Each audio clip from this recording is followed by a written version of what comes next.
How to fix lag in CapCut PC. First, open a project and import a video to the timeline. Then click on a clear space on the timeline. Then when you come to the details, you'll see the modify option right in the corner. Click on the modify button.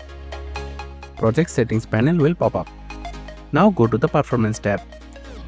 You'll see the proxy settings here.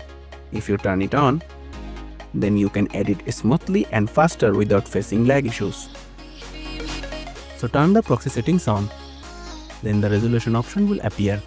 Click on the drop down menu and you will see two options, 720p and 540p.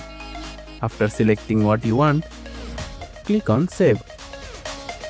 Restart CapCut and check the issue. Now let's move to the next step. Most of the time CapCut lags because your PC can't handle the video quality during preview, and CapCut has a hidden feature to deal with this.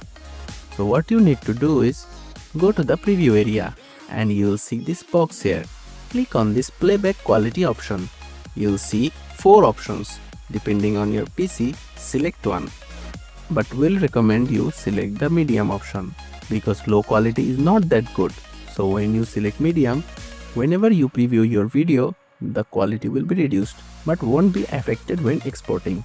So that's how you can fix lag issues in CapCut PC. Thanks for watching.